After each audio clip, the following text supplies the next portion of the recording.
같이 기도드리심으로 주님을 시작하겠습니다. 영화 살아계신 감사합니다.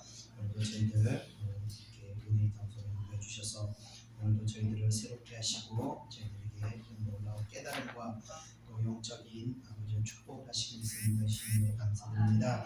오늘 우리가 이제 기도드리고 예배를 시작하니 찬양드립니다.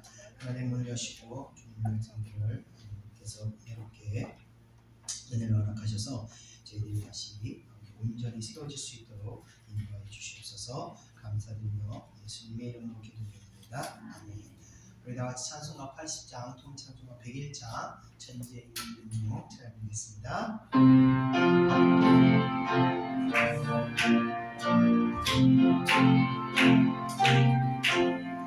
천지의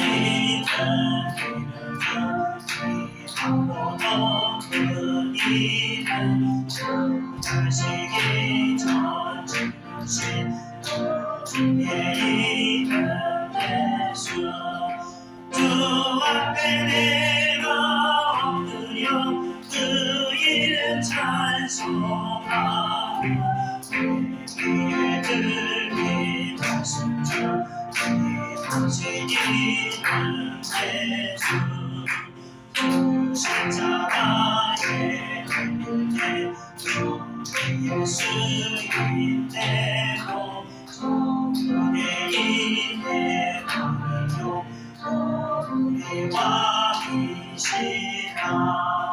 주 앞에 내가 엎드려 그 이름 찬송하며 내 귀에 들린 말씀 중 하신 이름 예수 지금도 살아계셔서 언제나 하시는 일 다 같은 죄인 부르사 찬송만 주시도다 주 앞에 내가 엎드려 그 이름 찬송하며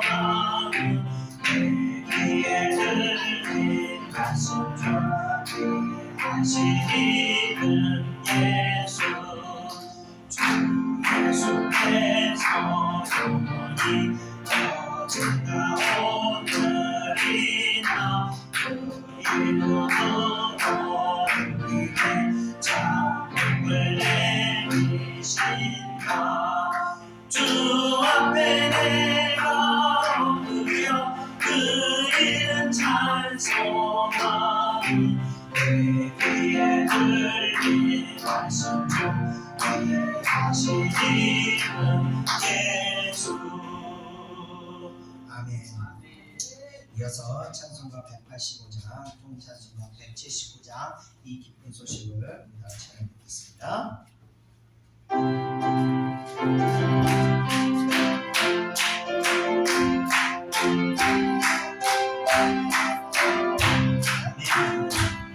이 기쁜 소식을 온 세상 전하신 그 하나님 복음을 전하는 자에게 주 믿는 성도들 다 전할 소식은 성령이 오셨네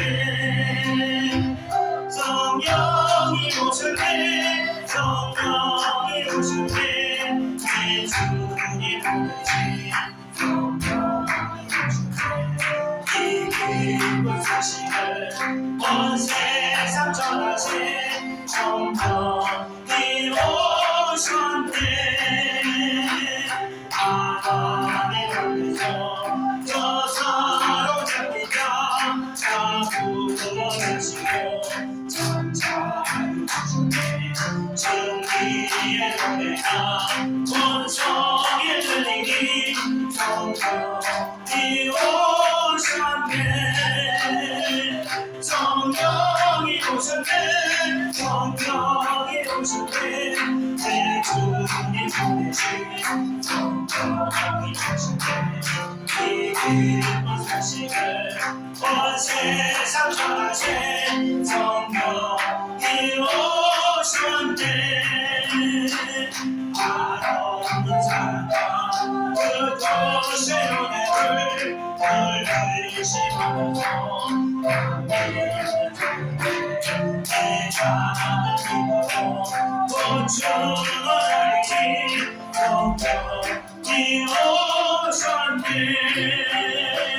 성령이 오셨네 성령이 오셨네 내 주님 보내신 성령이 오셨네 이 기쁜 소식을 온 세상 전하신 성령이 오셨네 성령이 오셨네 성령이 오셨네 성령이 오셨네 내 주님 보내신 성령이 오셨네 이 기쁜 소식을 온 세상 전하신 성령이 오셨네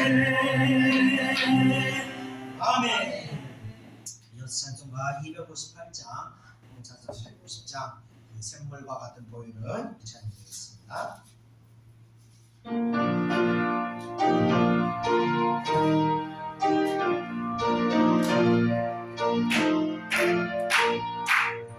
샘물과 같은 보혈은 주님의 피로다 보혈의 죄를 씻으면 정하게 되겠네 정하게 되겠네 정하게 되겠네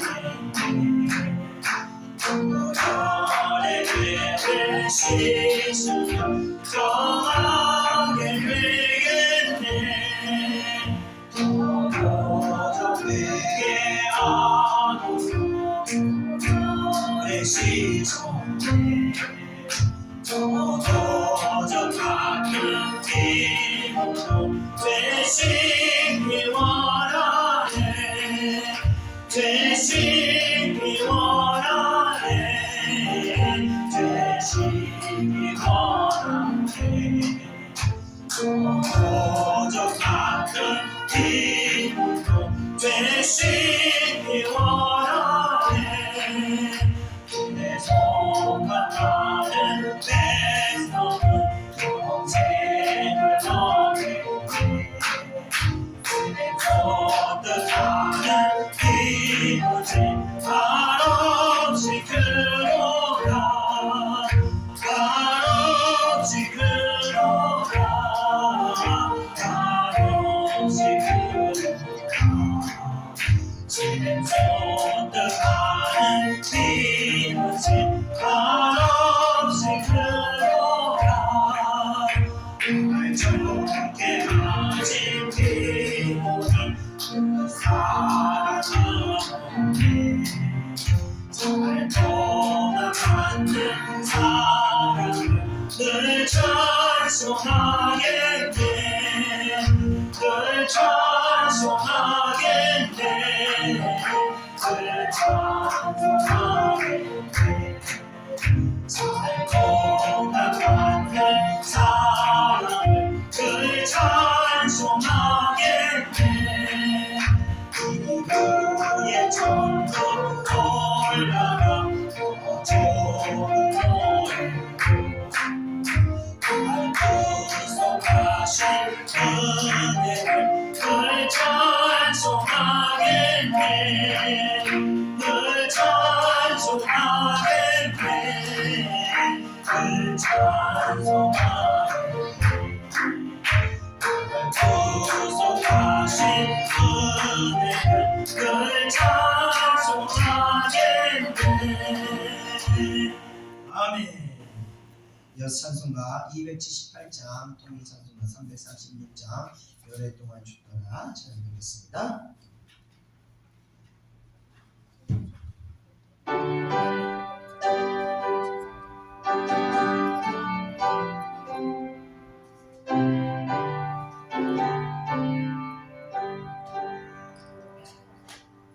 여러 해 동안 죽더라 세상 열량을 즐기고 저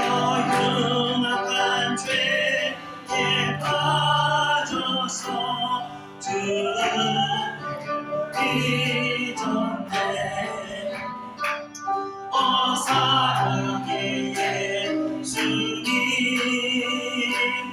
내 마음을 공유합니다. 붙들어와 나와 함께하며 내 생명이 되소서. 죄악의 종들이 죄를 신이 불쌍히 여기사 저 하늘의 영광 버리고 이 세상에 오셨네. 사랑의 예수님 내 마음을 공유합니다. 들어와 나와 함께하며 내 생명이 되소서. 공포를 입은 구주는 다시 열려간 수치로 저 십자가 높이 달리사 그 아픔을 참았네. 사랑의 예수님 내 마음을 공유합니다. 들어와 나와 함께하며 내 생명이 되소서. 네가 우리 인생은 주의 공로를 모르고 그 쓸쓸한 삶 가운데 그네 가는데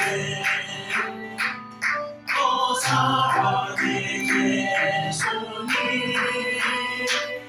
내 마음을 공유합니다. 들어와 나와 함께하며 내 생명이 되소서. 우리 끝으로 찬송가 322장, 찬송가 351장, 날 계속하신 예수의 찬송 드리고 예배 가운데 말씀이 우리의 마음에 큰 변화를 일으키게 되고 마음에 결심할 수 있도록 같이 기도하겠습니다. 찬송가 321장입니다.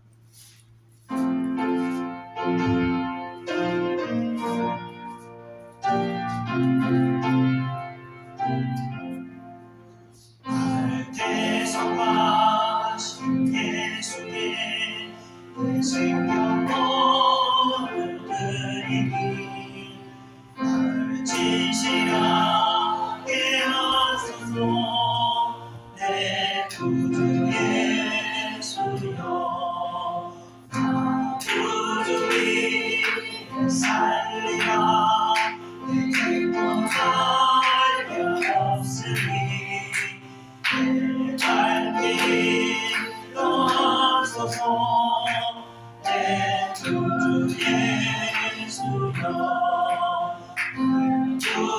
구원하신 예수를 평생 의지하오니 날 영접하여 주소서.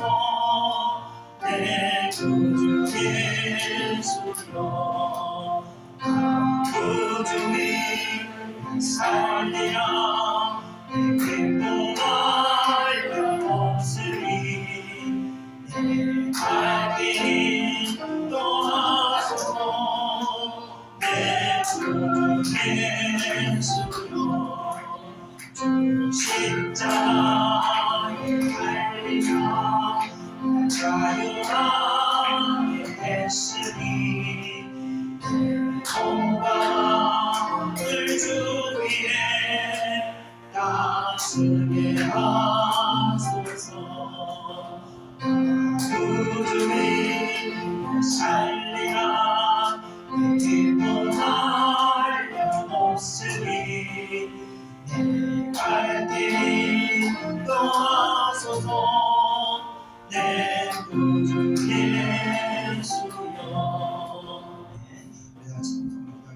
감사합니다. 은혜와 사랑해 주님 감사합니다. 저희들도 하나님의 말씀을 듣기 위해서 이것을 배웠습니다. 하나님의 말씀을 통하여 저희들이 아버지의 인격이 변화되고 저희들의 삶의 가치관이 바뀔 수 있도록 은혜 허락하여 주시옵소서.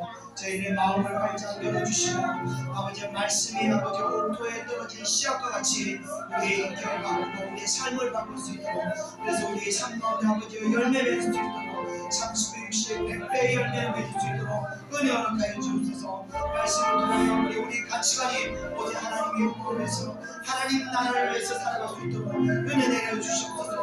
아버지와 바쁘게 돌아가는 이 세상 가운데 우리의 마음을 뺏기고 우리의 정신을 빼앗기지 않고 오직 하나님의 영광과 하나님의 뜻에 아버지 우리의 모든 신경과 관심이 집중되게 하셔서 하나님 나라의 확신을 가지고 남은 인생 우리가 살아갈 수 있도록 인도하여 주시옵소서. 감사드리며 예수님의 이름으로 기도드렸사옵나이다. 아멘. 다같이 사두신경으로 신앙을 고백하겠습니다. 전능하사 천지를 만드신 하나님의 아버지를 내가 믿사오며 그 외아들 우리 주 예수 그리스도를 믿사오니 이는 성령으로 잉태하사 동정녀 마리아에게 나시고 본디오 빌라도에게 고난을 받으사 십자가에 못 박혀 죽으시고 장사한 지 사흘 만에 죽은 자 가운데서 다시 살아나시며 하늘에 오르사 전능하신 하나님 우편에 앉아 계시다가 저리로서 산자와 죽은 자를 심판하러 오시리라. 성령을 믿사오며 거룩한 공예와 성도가 서로 교통하는 것과 죄를 사하여 주시는 것과 몸이 다시 사는 것과 영원히 사는 것을 믿사옵나이다. 아멘. 오늘 예배를 대표해서 제가 대표로 기도하겠습니다. 은혜와 사랑해 주님 감사합니다. 오늘도 하나님의 백성들을 잊지 않으시고 이렇게 은혜의 장소로 인도해 주시면 감사드립니다. 오늘 예배를 통해서 하나님께서 또 주의 백성들에게 영적인 복을 허락하시고 이 복으로 말미암아 우리 육신의 건강 또한 허락 주심을 믿습니다. 주의 백성들이 영적으로 아버지와 충만한 가운데 하나님 모든 일이 아버지와 형통할 수 있도록 은혜 주실 줄 믿습니다. 하나님께서 저희들에게 주시기 원하시는 것은 축복일진데 하나님 우리가 하나님 뜻을 날마다 거역하고 하나님 뜻이 아닌 아버지와 우리의 욕심의 욕구와 또 세상의 가치관 따라 살아왔던 시간들이 있었음을 이 시간 고백합니다. 하나님 오직 하나님께서는 오직 말씀으로 따라가라고 우리에게 말씀하셨으나 우리의 육신이 연약하고 우리의 눈이 순간순간 세상에 빼앗기는으로 인하여 우리가 하나님 뜻을 온전히 따라가지 못하고 있음을 이 시간 아버지에 고백합니다. 저희들의 무지함과 저희들의 연약함을 아버지 불쌍히 여기시고 이 시간 긍휼한 은혜를 저희들에게 베풀어 주셔서 다시 마음 가운데 오직 하나님의 영광과 하나님의 뜻을 순종하고자 하는 그 결심하는 마음을 저희들에게 허락하여 주시옵소서. 그래서 이후로는 어떠한 상황과 어떠한 유혹 가운데서도 오직 주님의 말씀을 의지하고 나갈 수 있도록 그 뜻에 순종하는 그러한 저희들 될 수 있도록 인도하여 주시옵소서. 순종하는 가운데 하나님의 영적 생명력이 저희들에게 날마다 더 풍성하게 넘치는 줄 믿습니다. 이 생명력을 우리가 지키고 나갈 때 우리에게 주어진 모든 일들 가운데 우리가 형통함을 믿습니다. 또 우리의 육신의 강건함 또한 이루어질 줄 믿습니다. 하나님 이 형통함이 오직 영혼의 잘된 것으로 시작되는 것인데 아버지 우리가 이것을 잘 깨닫지 못하고 이대로 순종하지 못했음을 아버지 불쌍히 여기시고 아버지 성령의 기름 부심과 성령의 능력으로 저희들 이 시간 덧입혀 주셔서 마음 가운데 아버지 오직 하나님의 뜻에 순종하여 이 영적인 생명력을 놓치지 않고 이 생명력이 소멸되지 않고 날마다 뜨겁게 불타오르는 영적인 생명력을 가지고 우리에게 주신 사명을 온전히 다 감당하고 헤쳐나갈 수 있도록 은혜 허락하여 주옵소서. 그래서 사랑하는 백성들 어딜 가도 무엇을 하든 어디서 누구와 만나든 간에 항상 은혜 가운데 아버지가 충만한 그 은혜를 누릴 수 있도록 인도하여 주시옵소서. 한 주간 저희들도 순종하지 못하고 연약한 마음으로 말미암아 상처 입은 심령들도 있습니다. 하나님 이 심령 가운데서도 은혜를 베푸사 아버지 말끔히 그 상처를 씻겨주시고 다시 아버지의 기쁨과 소망이 회복될 수 있도록 은혜 허락하여 주시옵소서. 오늘 주신 말씀을 말미암아 우리가 아버지의 말씀대로 나갈 때 아버지 그 말씀이 하나님께서 약속하신 말씀이 반드시 이루어지는 것 같이 우리가 순종하고 나올 때 말씀대로 역사할 줄 믿습니다. 오늘 우리 마음의 문을 열게 하시고 말씀이 마음에 씨앗으로 심겨져서 아버지의 옥토와 같은 마음 가운데 아버지 30배, 60배, 100배의 열매를 맺을 수 있는 그러한 신앙 될 수 있도록 역사해 주시옵소서. 하나님 나라 가는 그날까지 우리의 초점이 하늘나라에서 헛된 곳으로 빼앗기지 않도록 온전히 붙들어 주실 줄 믿사오며 또 많은 예배 가운데 아버지여 오늘 예배에 참석하지 못한 자들에게도 하나님 이 마음을 주셔서 다시 하나님의 은혜의 장소로 돌아갈 수 있도록 인도하여 주시옵소서. 예배가 있기까지 수고하고 봉사한 모든 손길들 위해 아버지의 은혜가 더욱 넘치도록 임하여 주시옵소서. 믿사오며 모든 것 예수님의 이름으로 기도드렸사옵나이다. 아멘.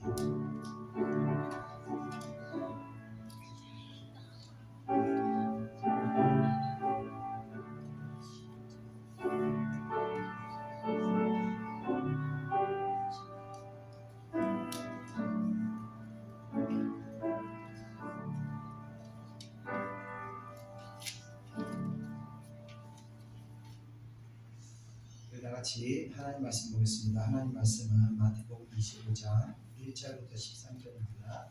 신약성경 43페이지입니다. 마태복음 25장 1절에서 13절, 신약성경 43페이지입니다. 신약성경 43페이지, 마태복음 25장 1절에서 13절, 신약성경 25장입니다. 25장 1절에서 13절, 신약성경 43페이지입니다. 43페이지 맞춰진 줄 믿고 우리 다 한 목소리로 읽겠습니다. 1절 시작. 그때 천국은 마치 등을 들고 신랑을 맞으러 나간 열처녀와 같다 하리니 그중 5은 미련하고 5은 슬기 있는 자라. 미련한 자들은 등을 가지되 기름을 가지지 아니하고 슬기 있는 자들은 그릇에 기름을 담아 등과 함께 가져갔더니 신랑이 너희용으로 다 졸며 잘세 밤중에 소리가 나게 보라 신랑이다 가지러 나오라 하매 이에 처녀들이 다 일어나 등을 준비할세. 미련한 자들이 슬기 있는 자들에게 이르되 우리 등불이 꺼져가니 너희 기름을 좀 나눠달라 하거늘 슬기 있는 자들이 대답하여 이르되 우리와 너희가 쓰기에 다 부족할까 하노니 차라리 파는 자들에게 가서 너희 쓸 것을 사라 하니 그들이 살아간 사이에 신랑이 오므로 준비할 그런 자들은 함께 혼인잔치에 들어가고 문은 닫힌지라. 그 후에 남은 처녀들이 가서 이르되 주여 주여 우리에게 열어주소서. 대답하여 이르되 진실로 너희에게 이르노니 내가 너희를 알지 못하노라 하였느니라. 그런즉 깨어있으라. 너희는 그날과 그때를 알지 못하느니라. 아멘. 네, 오늘은 마태복음 25장의 말씀으로 하나님 말씀 전하겠습니다. 마태복음은 앞서서도 말씀드렸지만 진정한 신앙생활이 무엇인지 우리의 내면적인 신앙, 영적인 신앙생활에 대해서 계속 가르쳐 주시고 있었습니다. 예수 믿고 천국 가고 예수 믿지 않으면 지옥 간다는 어느 단순한 진리에 오는 것이 아니라 또는 선한 일을 많이 해야 복을 받는다는 1차원적인 가르침을 내는 것이 아니라 이 신앙의 초점을 우리 내면에 비추어서 내적인 신앙을 성장시키는 방식에 관해서 말씀을 전하시고 있습니다. 그래서 진정한 신앙이 무엇인지를 계속 가르치고 계신 것입니다. 이 복에 관한 개념도 마찬가지입니다. 팔복에서 말씀하셨던 같이 이 세상적인 이 복에 관해서도 세상적인 주님이 가르치신 복은 이 세상적인 복에 있지 않고 하늘나라의 복, 그러니까 영혼의 복이 되는 것에 집중되어 있습니다. 영적인 복에 예수님의 가르침은 집중되어 있어야 것입니다.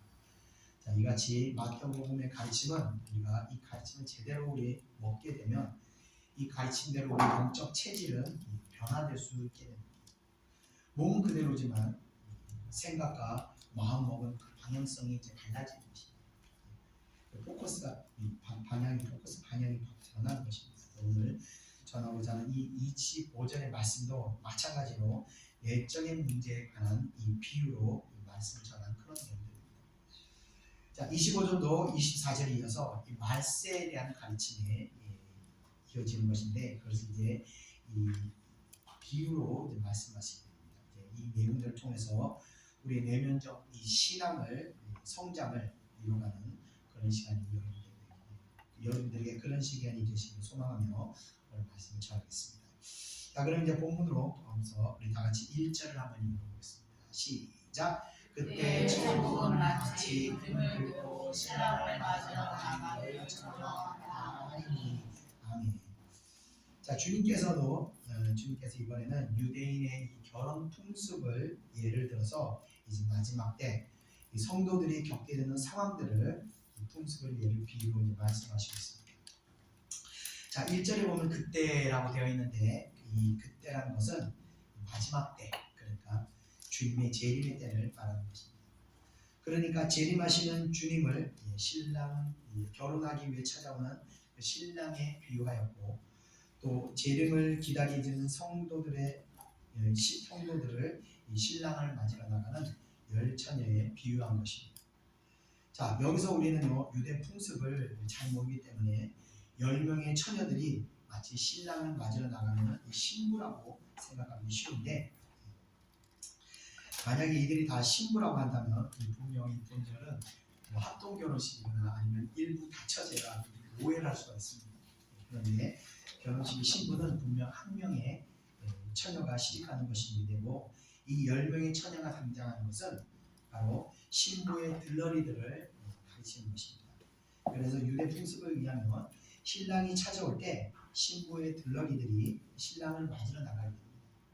그리고 이들이 밤에 이제 등을 가지고 신랑을 맞으러 나가는 이유는 당시 유대인들에게 하루의 시작이 언제 시작하냐면 해가 진 후부터 시작해서 다음날 해가 질 무렵까지를 하루로 계산했던 겁니다. 그래서 안식일도 금요일 저녁부터 해가 지고 나서부터 토요일 해가 질 때까지를 안식일로 보았던 것입니다. 하루의 시작이 우리의 그 시작과는 좀 다른 것입니다. 그래서 그 하루의 시작점에 이제 결혼식을 시작하게 되었던 것입니다. 자, 그러다 보니까 이 캄캄한 밤에 신랑을 맞으러 나가야 했던 것입니다. 그래서 10명의 신부의 들러리들은 이 등을 가지고 나가야 했던 것이고, 보통 들러리들이 이제 10명 내외로 구성되었다고 하는데, 이 들러리 처녀들이 반드시 등을 가지고 나가야 했던 이유가 있는데, 왜 그러냐면 이 결혼식이 시작되면 신부의 들러리들은 이 등을 들고 신랑 결혼식이 시작하면 이 축하에 이제 춤을 추게 되어 있었다고 합니다. 그런데 이때 등을 켜지 않고 결혼식에 참석한 사람들은 강도, 도둑 이렇게 나쁜 마음을 품고 있는 사람들로 간주하고 있었기 때문에 이런 사람들은 결혼식장에서 쫓아냈다고 합니다.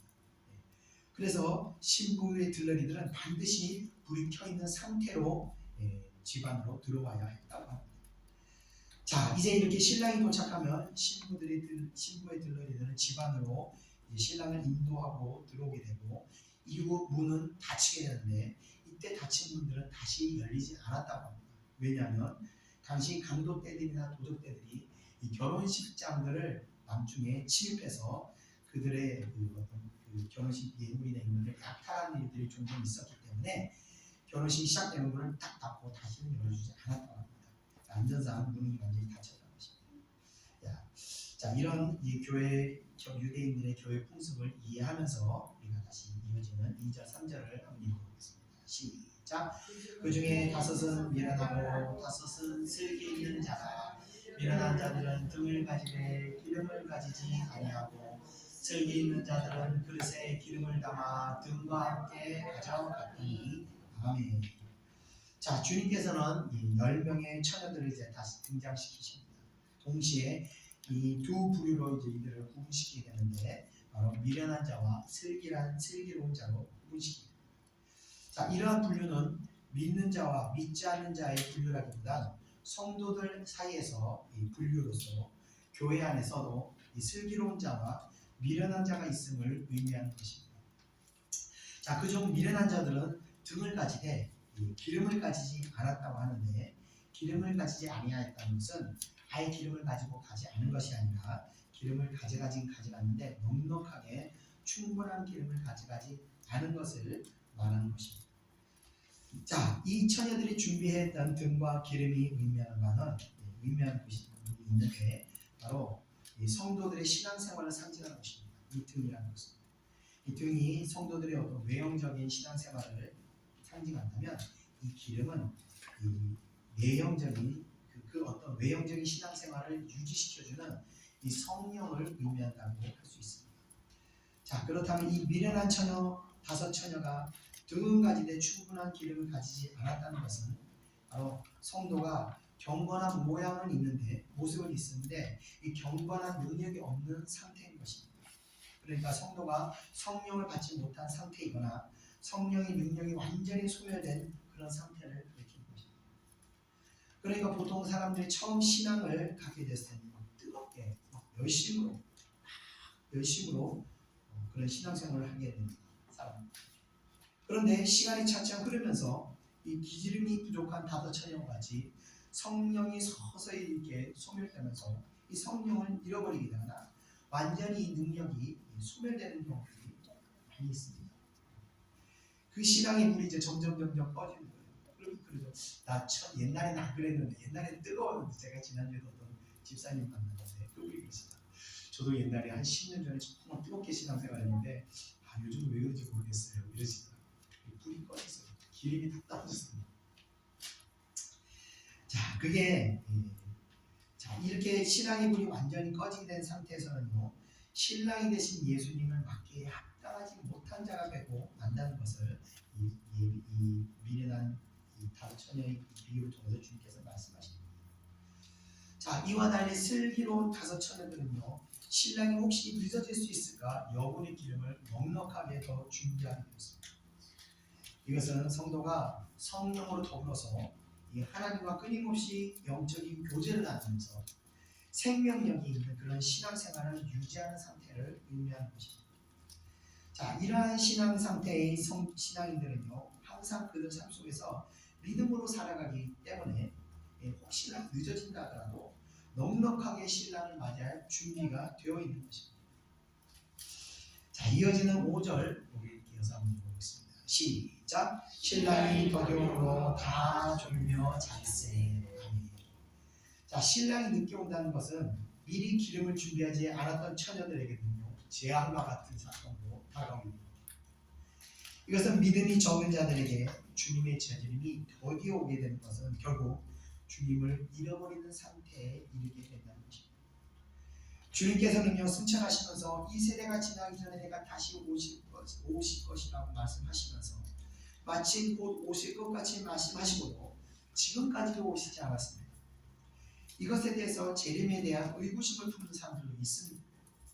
그러나 주님께서 이제껏 오시지 않은 것은 바로 교회 안에서 이 신실한 알곡과 그러지 못한 가라지를 구별하시기 위한 조치라고 우리가 해석할 수 있는 것입니다. 자, 앞에서 기름을 충분히 준비하지 못했던 다섯 처녀와 같이 주님께서 더디에 오시거나 또는 우리 세대에 안 오시더라도 이 신실한 자들은 항상 넉넉한 기름을 준비하기 때문에 문제가 될 것이 하나도 없으나 이 다섯 처녀같이 넉넉하게 준비하지 못하였던 자들은 차츰 불이 꺼져가게 되는 것입니다. 자, 이 미련한 처녀들 또 슬기로운 처녀들 보면요, 5절에 보면 다 모두 졸고 있다고 합니다. 신랑이 늦게 오기 때문에 다 졸게 됐습니다. 이것은 그만큼 신랑이 상당히 굉장히 예상보다 많이 늦게 왔다는 것을 의미합니다. 예수님께서 비록 한 세대 안에 다시 오실 거라고 하셨지만 이 비유를 통해서 상당히 늦게 올 수 있다는 것을 암시하고 있는 것입니다. 그러나 그날은 사실 아무도 알 수 없기 때문에 우리는 항상 깨어 있어야 합니다. 비록 기름을 충분히 준비하지 않았다 할지라도 깨어 있기만 한다면야 자신의 기름이 부족함을 발견할 수 있기 때문에 그때라도 기름을 준비해서 신랑을 맞이할 수 있는 것입니다. 잠이 들면 그리고 임박한 이 잠이 들면 기름이 근데 잠이 들기 때문에 영적으로 잠들기 때문에 기름이 부족한 것을 발견하지 못하고 정말 그 임박한 때에 그제서야 아이고 내가 기름이 없구나 하고 알았지만 이미 늦어버리게 됩니다. 신앙도 마찬가지입니다. 영적으로 깨어 있으면서 자신의 영적인 상태가 주님을 맞이할 수 있는 그 준비 상태가 되어 있는지 안 되어 있는지 깨어 있으면 알 수 있는 겁니다. 이러다가 주님 오시면 어떡하나? 내 영적인 상태가 이러다가 주님이 나를 부르시면 어떡하나? 아니 나 지금이라도 내가 다시 돌아가야지 하고 깨어 있는 상태에서는 다시 우리가 신앙의 끈으로 들어갈 수 있게 된다. 그러나 영적으로 차이 들면요, 순식간에 그 마지막 때가 나에게 한순간 임박하게 된다는 것입니다. 이어지는 6절을 우리가 같이 한번 읽어보겠습니다. 시작. 밤중에 소리가 나되 보라 신랑이 온다 마주가 나오나 하니 이에 그 처녀들이 다 일어나 그를 준비할세. 아멘. 자, 밤중에 처녀들이 잠들었을 때 갑작스럽게 신랑이 도착했음을 알리는 외침이 일어나게 됩니다. 자, 갑작스럽게 신랑의 행렬들이 순식간에 도착을 했습니다. 이는 마지막 때 주님의 재림이 이와 같다는 것을 의미합니다. 자, 이 신랑의 도착을 알리는 외침은 마치 이 천사장의 외침과 하나님의 나팔 소리와 같은 그런 모습을 연상합니다. 자다가 갑자기 옥천 두드리 소리같이 천지가 울리면서 주님이 임재하신다 하고 얼마나 우리가 놀라겠습니까? 신랑을 맞이하기 위하여 처녀들이 깜짝 놀라서 일어나면서 분명히 깜짝 놀라 일어나면서 등을 부랴부랴 준비하면서 쪄졌던 등도 다시 켜고 그 기름도 다시 붓고 이 등을 손질하면서 이 신랑과의 채비를 하게 됐을 겁니다. 자, 이것은 주님의 재림이 임하여 심판이 이루어질 때까지 알곡이나 가지 모두가 구분 없이 다 주님의 재림을 맞이하게 됩니다. 믿음을 잘 성장시킨 사람이나 그렇지 못한 사람이나 다 주님의 오심을 우리는 다 맞이하게 된다. 그러니까 이 심판 때까지 알 수 없다는 겁니다. 자, 이어지는 8절 우리 다 같이 읽어보겠습니다. 시작. 미련한 자들이 시름이 있는 자들에게 이르되 우리 등불이 꺼져가니 너희 기름을 좀 나눠달라 하거늘. 아멘. 자, 8절의 내용은 이 주의 재림을 신실하게 준비하지 못한 성도들의 운명을 예시하는 내용입니다. 그러니까 등불이 꺼져간다는 것은 성도가 신앙생활하는 데 있어서 이 성령과 교제함이 없이 그냥 교회만 왔다 갔다 하는 그런 상태, 교인들과 교제하는 데 있어서도 성도 간의 어떤 영적 교제의 대상이 아니라 그냥 세상 친구 만드듯이 어울려서 놀러나 다니고 뭐 그런 관계. 문제는요, 그런 상태가 그런 상태에서도 내가 신앙생활을 잘하고 있다고 착각하는 성도들이 상당히 많다는 것입니다. 제가 예전에 어떤 큰 교회 지하 주차장에서 본 일인데 차세대가 주르르 내려오더라고요. 한 차에서 트렁크가 열리더니 두 차에서 골프채를 한 차에 다 싣고 두 차 놔두고 한 차만 쭉 가더라고요. 성도 간에 이제 교제를 하고 가는 겁니다. 자, 뭐 골프가 죄는 아니지만 성도 간의 어떤 관계가 세상적인 관계로 맺어지는 것은 영적인 생명력이 그 가운데서 소멸하게 되는 과정인 것입니다. 왜 그러냐면요, 성도 간의 관계에서 영적인 어떤 은혜로운 관계가 맺어지지 않으면요 반드시 시험이 일어나게 되었기 때문에 그렇습니다. 시험 들면 어떻게 되냐, 반드시 불이 식어지게 되어 있습니다.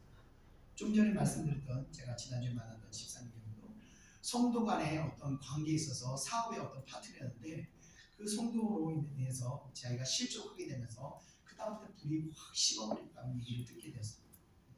그래서 성도 간에는 어떻게든 세상적인 관계를 맺어서는 안 되고 은혜로운 관계를 맺어야 됩니다. 그래야 우리가 불이 꺼지지 않고 계속해서 그 하나님의 은혜 가운데 우리가 이 기름이 부족함 없이 우리가 신앙생활을 지킬 수 있는 것입니다. 자, 이 미련한 처녀 5명은 신앙 행렬의 외침을 들은 후에야 비로소 자신들의 그 준비가 미흡하다는 사실을 깨닫게 됩니다. 성도가 성령의 교통을 통해서 성령의 인도하심을 따라가며 하나님의 뜻을 따라 순종해 나가면서 이 영적 생명을 우리가 지켜나가야 하는 것입니다. 그렇지 않고 우리가 세상적인 가치관에 머물러 있거나 신앙인의 어떤 성령의 교통함 없이 그냥 자기 열정, 자기 만족, 그것으로 열심히 교회를 다니고 봉사한다고 하더라도 그것은 기름을 올바로 준비하는 것이 아니라는 것입니다. 왜냐하면요, 하나님의 뜻을, 그런 신앙은요 하나님의 뜻을 순종한다기보다는 자기 열정과 자기 만족을 위한 신앙이 될 수 있기 때문입니다.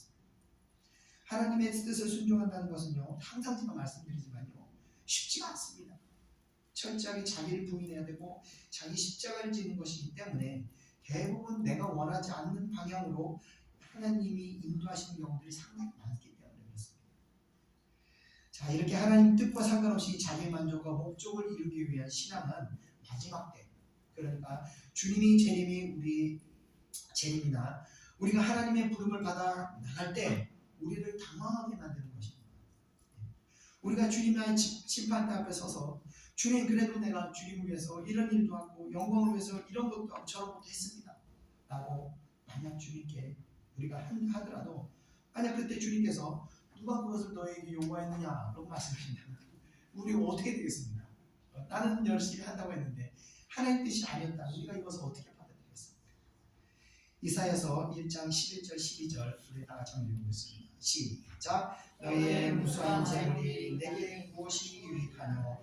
나는 순양의 번제와 살찐 짐승의 기름에 배불렀고 나는 수송아지나 어린 양이나 순염소의 피를 기뻐하지 아니하노라. 너희가 내 앞에 보이오니 이것을 누가 너희에게 요구하였느냐? 내 마당만 밟을 뿐이니라. 아멘. 이 유대인들은요, 하나님의 자신의 내면의 어떤 성결함을 전혀 생각도 안 하고 그저 그냥 열심히 제사만 드리는 줄 알고 제사를 드릴 때 하나님의 말씀이 이거는 누가 너희들에게 그걸 요구했느냐? 우리가 하나님 일을 할 때는 마찬가지입니다. 기도하면서 하나님 뜻을 분별해야 되는 겁니다.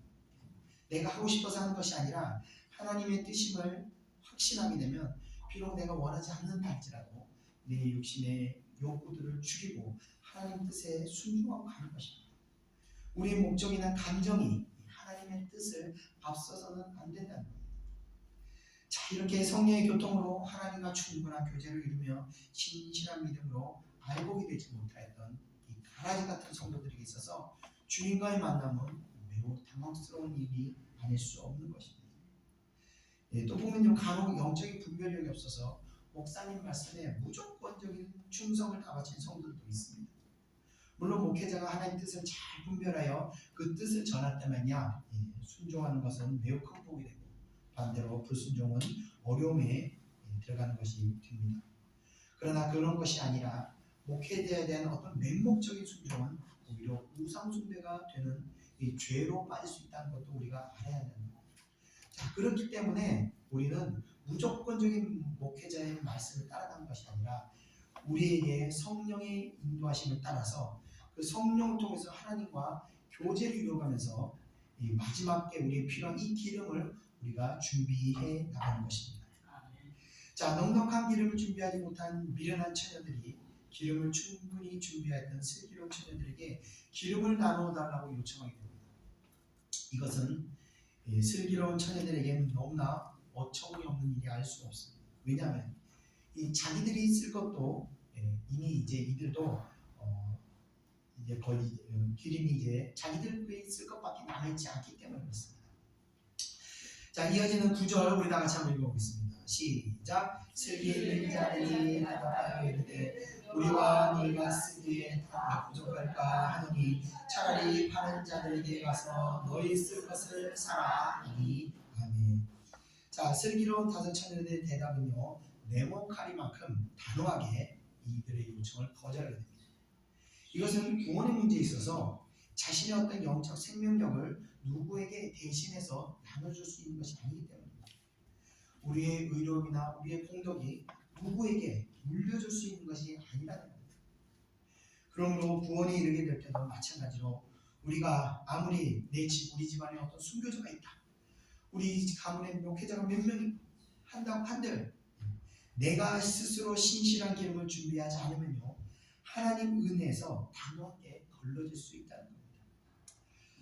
이어지는 10절을 우리 다 같이 한번 읽어보겠습니다. 시작. 그들이 살아가는 사이에 신랑이 오므로 준비했던 자들은 함께 혼인잔치에 들어가고 문은 닫힌지라. 아멘. 자, 이렇게 급하게라도 미련한 처녀들이 기름을 사러 가는 사이에 신랑이 오고야만 했습니다. 이것은 그리스도의 재림이 임박해서 또는 주님의 부르심을 입고 그 때를 준비하기에는 너무 늦는다는 것을 시사하고 있습니다. 자, 그래서 이 마지막 때는요, 항상 이 평상시에 준비하고 있어야 됩니다. 우리가 사는 세상은요, 너무나 많은 것이 빠르게 돌아갑니다. 그래서 정말 수만 번 쉬고 나면 수만 번 쉴 수 있는 여유조차 없을 정도로 모든 것이 급속하게 변하고 움직이고 있습니다. 또 정보는요, 정보의 홍수 속에서 우리가 살아가다 보니까 어제의 정보는요, 바로 오늘 옛날 정보, 그 정보가 이미 쓸모없는 정보가 될 정도로 정보도 실시간으로 변화보다 보니까 계속해서 이 새로운 정보에 우리가 관심을 가지고 있어야 이 뒤처지지 않는 것입니다. 나 혼자 모르고 나 혼자 천천히 가서는 이 치열한 경쟁 사회에서 살아남지 못하는 그런 세상이 되어버렸습니다. 그런데 말세의 징조에 다음과 같은 것이 있습니다. 우리 다 같이 다니엘서 12장 4절 한번 읽어보겠습니다. 시작. 다니엘아, 아직 함께까지 이 말을 간수하고 이 글을 봉함하라. 많은 사람이 빨리 왕래하며 지식이 더하리라. 아멘. 딱 우리가 살고 있는 시대를 묘사하고 있는 것 같습니다. 지금 이제 부산 가는데 3시간, 4시간이면 부산을 뚝딱 하고 갔다 옵니다. 예전에는 한 하루 이틀 걸렸던 시절도 있었는데 이 거리가 좁아졌고, 자, 2600년 전에 마차 타고 말 타던 시절에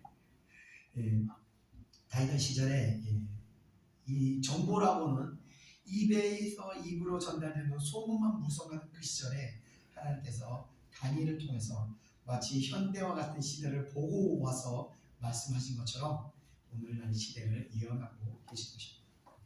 이런 세상에 살아가는 현대 그리스도인들에게 하나님을 향한 집중력을 놓치지 않고 붙들고 있는 것은 영원 어려운 일이 아닐 것입니다.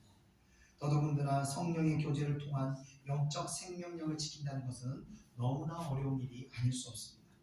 그래서 대부분요, 영적 생명력을 놓치고 소멸된 상태에서 그래도 구원은 받아야 하니까 교회 나오면 구원은 받는다 그러니까 교회는 빠지지 않고 다니고는 있지만 하늘의 상급, 그러니까 슬기로운 처녀들과 같이 넉넉한 기름을 준비하지는 못하게 되는 것입니다. 예전에 한번 제가 언급한 적이 있었던 그 원주인 목사님이라는 분이 계십니다. 이분은 호스피스 사역을 하시는 분으로서 9,000명의 성도들을 이제 천국으로 보내시면서 본인이 느꼈던 이 성도들의 마지막 모습을 이야기하는 것이 있었습니다.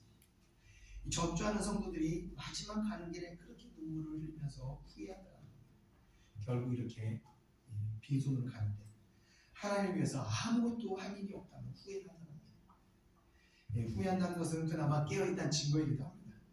그것도 어떻게 보면 다행이긴 하지만 세상이 이렇게 정신없이 바쁘게 돌아가기 때문에 이 정신을 세상에 빼앗기면요, 한순간 영적 생명력이 소멸하게 되는 것입니다.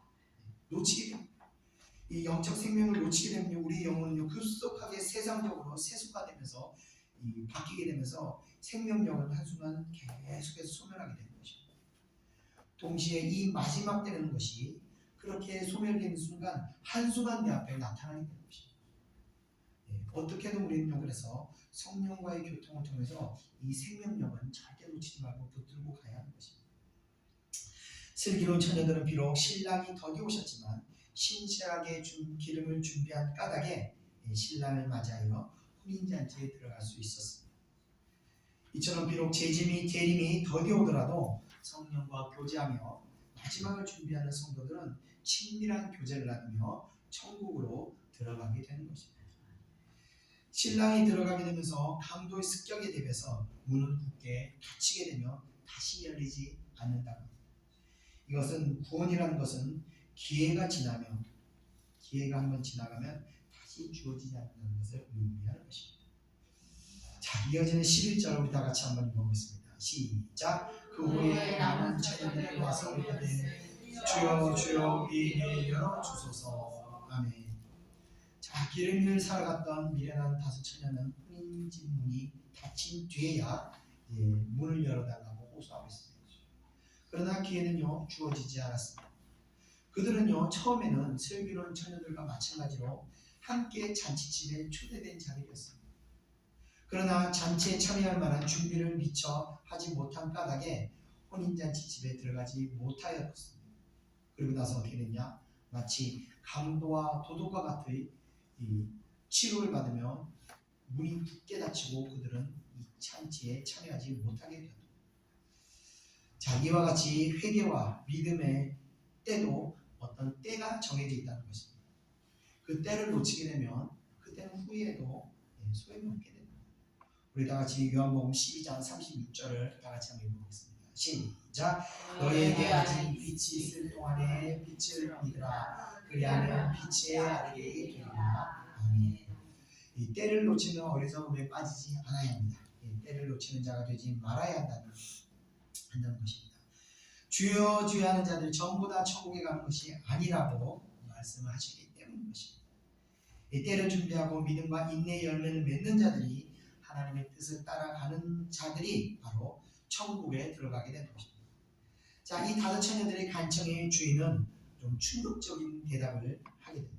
우리 다 같이 12절 한번 읽어보겠습니다. 시작. 대답하여 이르되 진실로 너에게 이르노니 내가 너희를 알지 못하노라 하였느니라. 아멘. 자, 분명 다섯 처녀는요 신부의 들러리들이었습니다. 이들은 자신들이 누구인지를 주인에게 분명히 설명했을 겁니다. 또 앞선 신랑을 맞으러 나갔던 들러리들이기 때문에 분명 주인과 친분이 있는 그런 사람들도 있었을 겁니다. 그러나 주인의 대답은요 너무나 단호했습니다. 내가 너희를 알지 못하노라. 이것은 마지막 때에 이 심판이 가지고 있는 준엄한 성격을 나타내는 것입니다.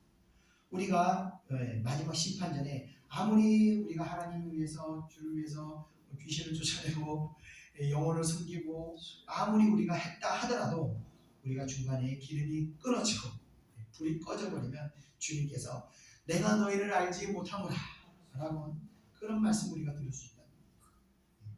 우리가 생각하는 것처럼 이때 우리가 인간적으로 사정하고 좀 융통성 있게 예외 사항을 좀 이렇게 아무리 호소하고 얘기를 해도 그래도 우리가 사정이 이렇게 됐습니다. 아무리 우리가 호소한다 하더라도 그런 것들이 통하지 않는다는 것입니다. 심판에 대한 엄정성은 이 12절이 말씀해 주십니다. 자, 끝으로 우리 13절 우리 다 같이 한번 읽어보겠습니다. 시작. 그런즉 깨어있으라 너희는 그 날과 그때를 알지 못하느니라. 자, 결론적으로 깨어있으라라는 이 한마디는 영적으로 각성을 이루고 우리에게 각성을 이루라고 말씀하십니다. 세상에 취해서 욕망에 취해 있는 것이 아니라 또는 우리가 영적으로 하나님께 집중되어 있는 것입니다. 비록 우리가 세상에 바쁘게 돌아가더라도 순간순간 우리가 하나님을 의지하고 하나님께 기도하며 영적인